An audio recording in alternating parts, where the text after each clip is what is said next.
Sebelum kalian menyaksikan video ini, silakan tekan tombol subscribe dan aktifkan lonceng notifikasinya agar tidak ketinggalan info menarik lainnya. Selamat pagi pemirsa, senang sekali hari ini berjumpa kembali dengan saya Ade Dorcas dalam sajian FinTalk, Financial Talk edisi Senin 9 November 2020. Dan seperti biasa di sini saya akan menemani selama 1 jam ke depan. So stay terus, jangan kemana-mana karena kita akan membahas hal yang menarik tentunya seputar keuangan. Dan adapun topik yang kita angkat kali ini yakni penggunaan aplikasi dalam pengelolaan keuangan pribadi. Nah, sudah menghadirkan narasumber yang luar biasa tentunya di Studio Gempol 38, Ibu Nyoman Trisna Herawati. Selamat pagi Ibu. Selamat pagi Ade, selamat pagi Sobat Guntur. Bagaimana kabarnya hari ini? Iya, seperti biasa, sehat saja. Dan sudah siap ya Bu ya? Ya, pasti. Oke, kita akan membahas sesuatu yang mungkin akan relevan dengan kita ya, yang kita harapkan sih gitu bisa diterapkan lah untuk kehidupan kita sehari-hari. Dan ya, kali ini kita akan membahas, kita akan membahas tentang penggunaan aplikasi dalam pengelolaan keuangan pribadi. Nah, kita melihat bahwa sekarang perkembangan teknologi itu sudah sangat luar biasa ya. Perkembangan teknologi tidak hanya membantu dalam hal proses belajar, dalam hal sosial, dalam hal politik, tapi bahkan tentang keuangan pun teknologi mampu menopang kegiatan ini. Nah, kira-kira bagaimana ya fintech ini, bagaimana finansial teknologi ini? Langsung saja kita tanya-tanya ke Bu Trisna. Bu, kalau kita boleh tahu nih ya, gambaran umum atau lebih detail lah ya boleh, fintech itu seperti apa sih? Kita nih taunya fintech ini finansial teknologi, berarti finansial keuangan, teknologi itu adalah ya teknologi. Ya itu masih gambaran umum, tapi sebenarnya seperti apa sih bentuk finansial teknologi ini Bu? Ya baik Ade, hari ini kita akan coba kaitkan pengelolaan keuangan dengan penggunaan aplikasi. Kalau pengelolaan keuangan itu sudah seperti biasa, kita punya uang, kemudian kita buat budgetingnya, dialokasikan ke beberapa pengeluaran, kemudian diterapkan, begitu kan ya. Nah, dalam prosesnya itu kadang-kala kan sulit untuk ditepati. Nah, mungkin ini adalah salah satu cara bagaimana kita menepati budget yang sudah kita buat, yaitu dengan penggunaan aplikasi berbasis teknologi. Nah, sehingga sebelumnya mungkin kita kenalan dulu tuh dengan aplikasinya, gitu kan ya. Sebelum ke aplikasi, mungkin yang sedang tren hari ini, sekarang ini, apa yang disebut dengan financial teknologi ya, fintech itu sudah sering kita dengar. Fintech itu sebenarnya adalah inovasi di bidang jasa keuangan. Jadi kalau kita bisa lihat jasa keuangan yang dibalut dengan teknologi, gitu kan? Jasa keuangan yang dulu itu mungkin tidak semasif sekarang ya. Jadi kita tahu kalau zaman dulu ya kita perlu uang ya harus pergi ke bank, kemudian kita ingin menyimpan uang juga harus pergi ke bank dan itu dilakukan secara manual gitu aja kan. Nah, sekarang semuanya transaksi yang bersifat keuangan atau jasa-jasa keuangan lain itu diselesaikan dengan teknologi. Jadi teknologi keuangan itu sebenarnya membuat penggunanya itu dibuat nyaman, Ade. Jadi fungsi teknologi keuangan itu sendiri adalah untuk mempermudah proses transaksi di bidang keuangan. Jadi memberikan pelayanan keuangan yang nyaman terhadap penggunanya. Klasifikasi fintech itu kita lihat dari beberapa literatur terdiri dari 4 jenis. Yang pertama itu kita sebut dengan payment, clearing, and settlement. Sesuai dengan judulnya, payment itu berarti bahwa ini adalah klasifikasi finansial teknologi yang berhubungan dengan pembayaran. Setuju ya? Saya kira tidak ada, ada mungkin, tapi kalau kita bicara generasi milenial dan mungkin beberapa golongan yang sudah terbiasa dengan e-wallet atau e-money, setuju ya? Jadi kalau yang sudah biasa nge-grab, boleh pakai, ya lah itu biasa. Itu ada aplikasi e-money-nya di situ, e-wallet-nya di situ. Jadi dalam artian kita top up dengan tertentu, kemudian kita belanja di situ. Jadi sangat dimudahkan. Belum lagi yang belanja online ya Ade ya. Jadi saya sempat lihat IG-nya Safir Senduk itu. Jadi kombinasi antara salah satu marketplace dengan salah satu kartu kredit atau kartu debit. Wow, keren banget ya. Jadi pasangan yang sempurna untuk kita konsumtif. Kalau zaman dulu kita mau belanja harus mandi dulu, harus dandan dulu gitu kan ya. Kalau sekarang enggak, itu Tinggal dalam satu rebah-rebah touch. doang. Nah, dan apalagi sekarang kita punya e-money-nya. Nah, itu yang bikin gawat gitu kan.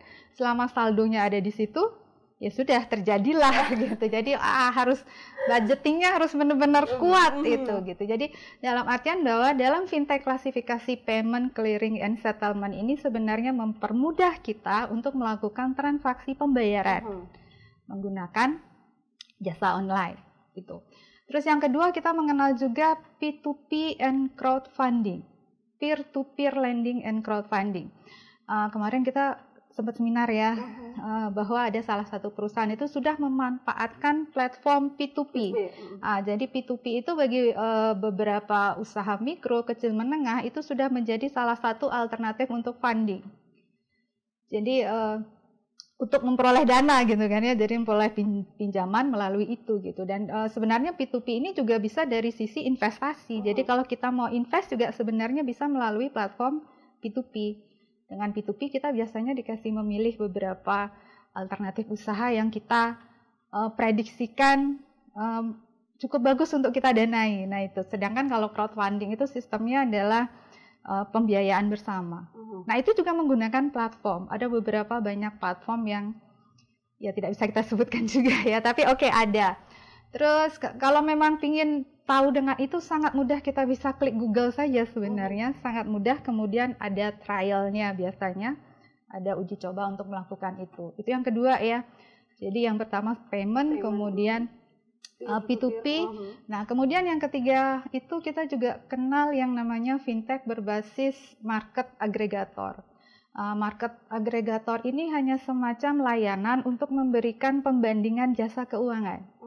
Jadi kalau misalkan saya butuh kredit dengan platform sekian, saya pilih yang mana nih gitu kan. Kemudian asuransi juga gitu. Asuransi yang paling kita butuhkan yang mana nih. Jadi biasanya kita akan diminta informasi untuk memasukkan beberapa data-data. Nah kemudian platform itu bisa memilih, oh ternyata asuransi yang cocok adalah ini. Oh kredit yang cocok adalah ini gitu. Jadi itu ada platformnya juga. Nah terakhir ada yang namanya manajemen risiko dan investasi. Nah, manajemen risiko dan investasi ini adalah salah satu platform secara garis besar itu adalah sebenarnya perencana keuangan sih ya, financial management sebenarnya. Tetapi termasuk di situ adalah investasi juga.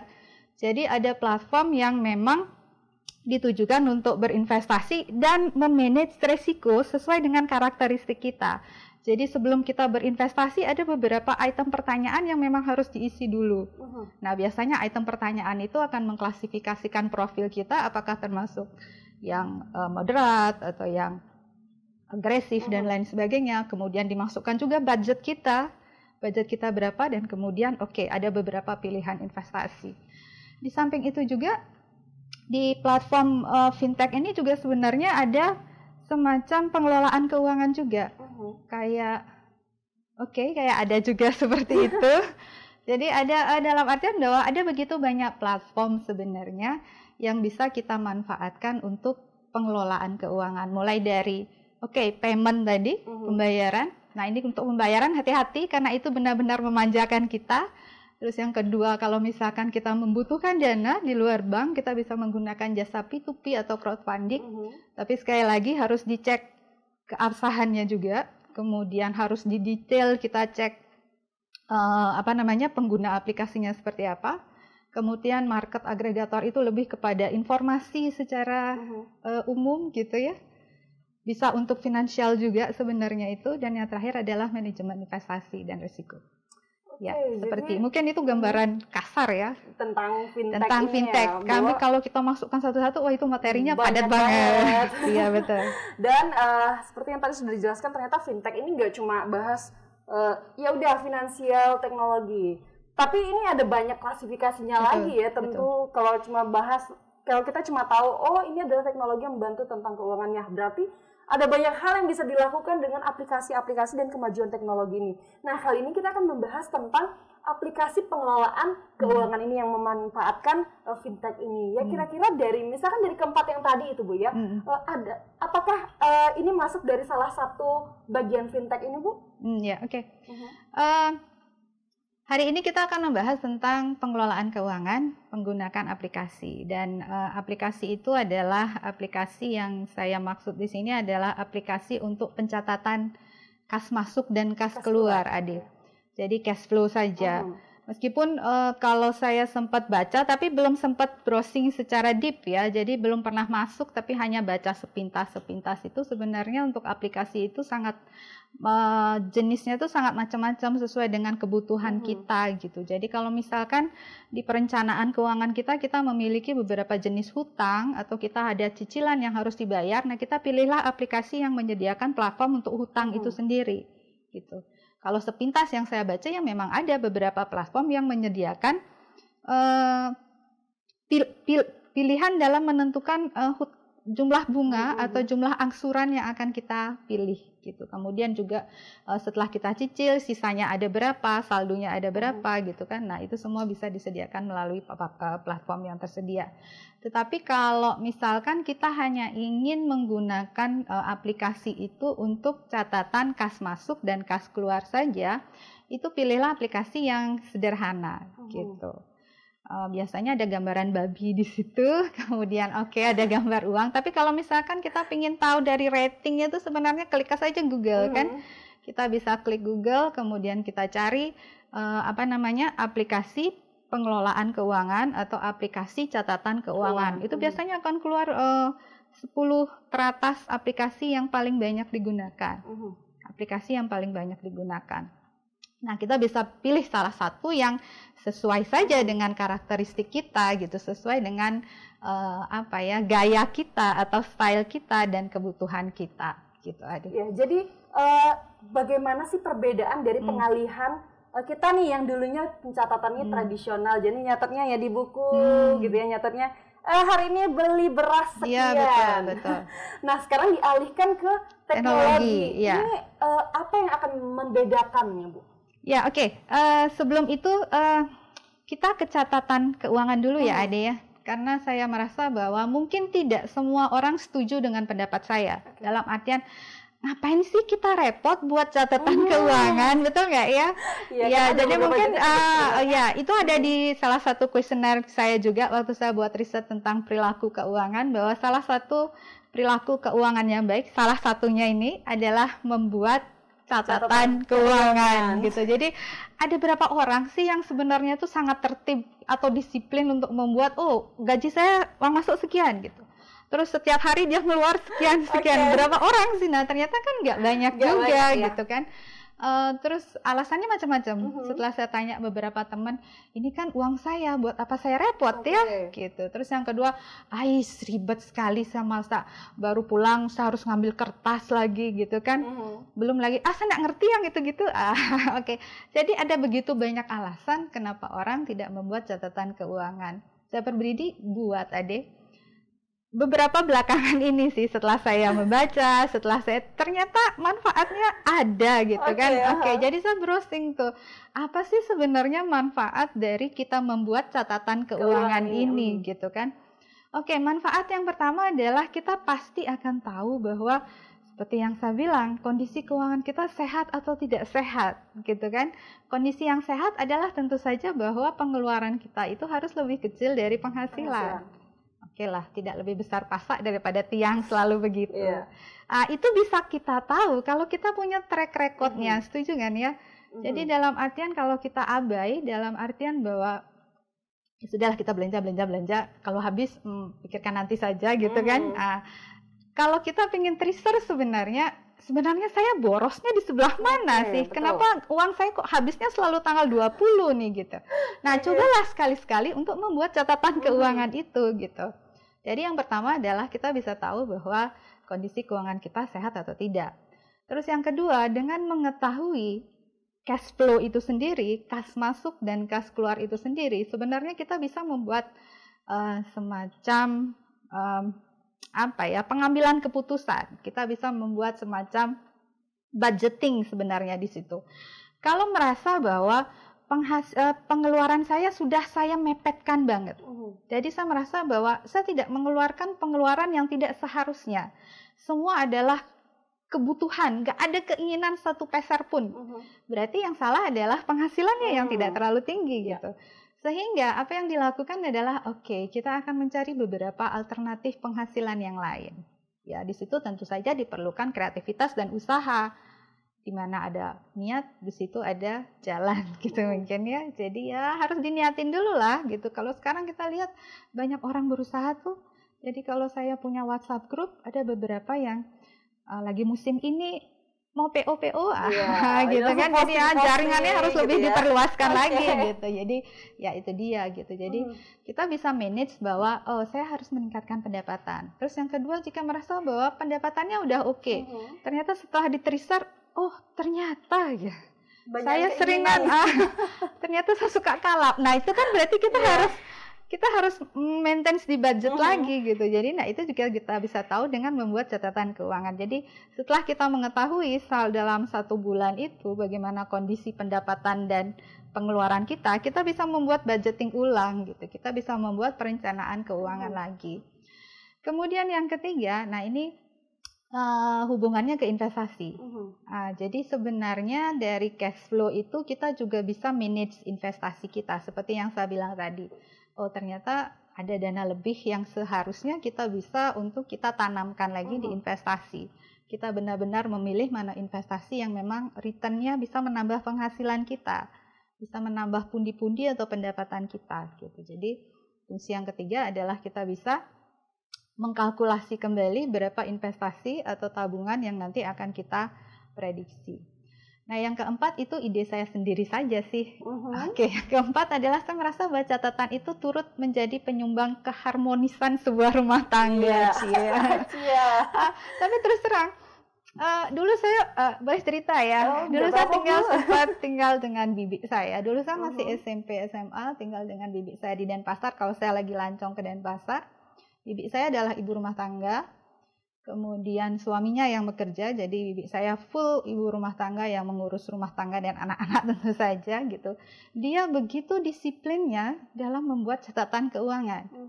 Jadi every day dia punya catatan dan mengumpulkan semua struk-struk pengeluarannya gitu. So waktu SMP SMA pikir, pekerjaan yang sangat waktu itu benar-benar nggak kepikiran gitu dalam artian, aduh ngapain sih gitu. Saya tanya, ngapain sih repot mbak gitu. Ternyata itu adalah salah satu cara dia untuk mempertanggungjawabkan pengeluarannya atau mempertanggungjawabkan uang yang diberikan oleh suaminya gitu.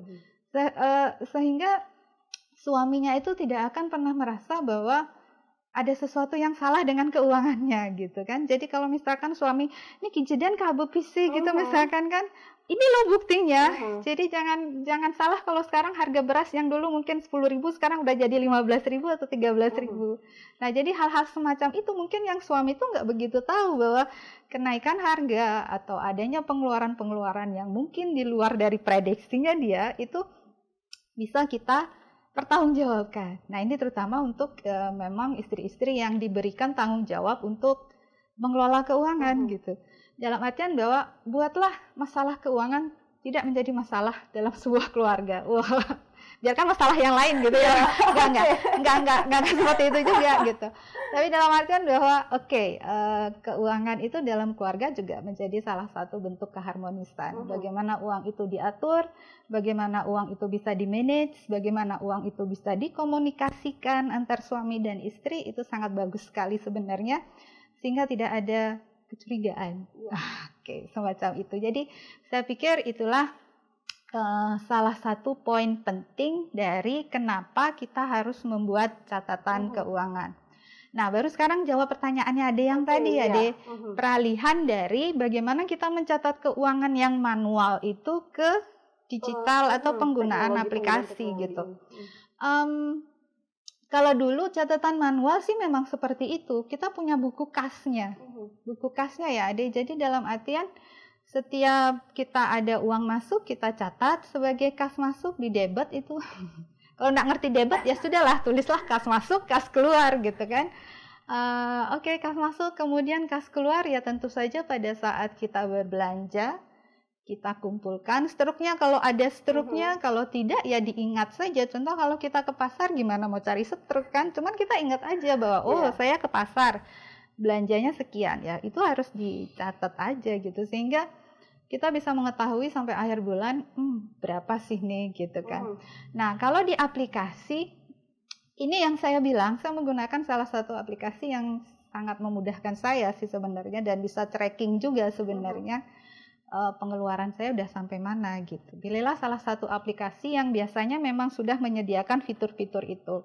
Biasanya fitur-fitur untuk aplikasi keuangan yang sangat sederhana itu pasti akan ada jenis pendapatan. Kita udah disuruh memasukkan menu pendapatan kita. Biasanya ada gaji, atau kita jualan, atau kita apa. Masukkan saja. Kemudian untuk pengeluaran kita yang buat menunya. Kita yang buat menunya. Nah di situ maksud saya budgetingnya jalan itu. Dalam artian bahwa menu pengeluaran itu seperti yang kemarin kita sudah klasifikasi. Yang pertama pasti ada saving dulu. Tabungan udah pasti. Kemudian kalau misalkan punya hutang, nah itu cicilan hutang dulu gitu. Baru kebutuhan hidup ini yang harus kita breakdown. Maksud saya kebutuhan hidup ini yang harus dipilah-pilah lagi, mana yang besar gitu ya, mana yang memang kita harus buatkan dia pos supaya nggak detail banget gitu. Jadi di catatan keuangan kita nggak detail banget, beras, sayur, tempe, waduh panjang banget gitu. Jadi kita buat klasifikasinya aja. Contoh kalau saya itu klasifikasinya yang pertama adalah keperluan dapur. Jadi keperluan dapur itu adalah segala sesuatu yang berhubungan dengan perut, makan gitu kan. Jadi itu bumbu-bumbu, masak, segala macam ya. Jadi itu yang pertama. Terus yang kedua ada listrik, telepon, air. Gitu. Listrik, air itu biasanya saya gabungkan saja, kecuali untuk telepon yang memang sekarang ada kuota, betul nggak ya? Jadi itu cukup banyak juga gitu. Kalau kita satu keluarga dikumpulkan itu banyak juga. Anak 2, saya, suami, wah lumayan gitu. Itu tapi oke, itu akan masuk gitu. Kemudian ada sekolah, jadi sekolah anak gitu. Kemudian ada transportasi. Itu juga. Jadi transportasi adalah bensin gitu. Donasi silahkan, asuransi jika memiliki asuransi, dan yang terakhir hiburan. Nah ini yang saya bilang yang agak gawat itu hiburannya itu. Hiburan atau entertainment adalah pengeluaran yang memang kebanyakan keinginan sih sebenarnya daripada kebutuhan. Tetapi itu adalah sesuatu yang membuat hidup kita juga bahagia. Jadi dalam artian kita nggak terlalu pelit banget sama diri kita sendiri sampai kita nggak belanja gitu. Tetapi yang dipentingkan adalah bagaimana kita mengalokasikan itu. Biasanya di aplikasi akan sudah tertera dia. Sampai tanggal sekian itu udah kelihatan persentasenya. Sudah kelihatan persentasenya. Jadi kalau sudah kelihatan persentasenya atau cash flow-nya aja kita lihat sudah kelihatan balance-nya. Oh, kalau sudah ini pengeluarannya sudah mulai di luar budget nih, pengeluarannya sudah hampir mendekati dengan income, wah itu hati-hati sudah. Meskipun itu dalam perencanaan keuangan salah loh. Salahnya gimana? Misalkan kalau tanggal 1 kita beli pasta gigi yang harganya 15.000. Kemudian dia habis di tanggal 25. Uang kita kan udah habis ya. Nah, kita beli pasta gigi habis misalkan pasta giginya yang 5.000 gitu. Nah, itu salah sebenarnya dalam perencanaan keuangan gitu, karena kita nggak bisa manage. Tapi biasanya itu yang kita lakukan, sangat manusiawi. Jadi kalau di tanggal 1 kita bisa beli atau makan ayam gitu. Nanti kalau di tanggal 2, oke kita makan telur saja gitu. Jadi tapi itu salah satu cara juga untuk kita manage uang sebenarnya gitu. Jadi teknologi itu kita pergunakan untuk bagaimana membuat kehidupan kita lebih nyaman. Kenapa juga kalau saya bilang tadi itu peralihan dari yang manual ke aplikasi. Karena saya juga berpikir bahwa gadget atau aplikasi itu kita dapatkan di HP ya, Ade ya. Jadi saya lupa. Jadi yang di-download aplikasinya itu adalah aplikasi yang memang ada di HP. Jadi maksud saya bahwa kita tidak pernah dalam satu hari pun melewatkan HP, setuju nggak ya? Jadi kalau kita pun di rumah lagi santai pasti lihat HP gitu. Jadi kenapa tidak? Kalau salah satu aplikasi yang ada di HP kita itu adalah catatan keuangan gitu. Jadi dengan catatan keuangan itu sebenarnya seperti yang saya bilang manfaatnya tadi, sangat bermanfaat. Terus yang kemudian kalau kita malas untuk mengambil buku, entah kita letakkan di mana, ngambil pulpennya juga ada di mana gitu kan. Ya sudah, kita pencet saja aplikasi yang ada di HP kita. Nah, jadi memudahkan gitu juga ya Bu ya. Ya, betul, memberikan kenyamanan, mudah, gampang gitu ya. Iya. Dan selain dilihat memang manfaat dari pencatatan keuangan sendiri, jadi entah itu manual, entah itu aplikasi kan memiliki manfaat ya memang banyak kayak yang tadi sudah dijelaskan. Bahkan salah satunya adalah tips untuk kesejahteraan rumah tangga. Iya, betul. Dan keharmonisan. Iya, keharmonisan dari sebuah rumah tangga gitu. Ternyata keuangannya penting. Iya, jadi pasti. pemirsa bisa langsung dimulai ya belajar untuk buat catatan keuangan yang sering kelepasan pencatatan keuangannya. Dan ketika dari kita yang mencatat secara manual dipindah ke aplikasi, tentu ini akan memudahkan, membuat kita semakin nyaman dan lebih gampang lagi untuk mengerjakan atau mengeceknya. Jadi nggak usah bingung lagi cari bukunya di mana ya. Kayak kemarin ada di atas lemari, sekarang udah ada di meja, entah di kolong tempat tidur. Betul. Jadi udah kemana-mana. Nah, nanti kita masih mau bahas banyak hal lagi, kita mau tanya-tanya lagi, tapi jangan kemana-mana, kita rehat sejenak.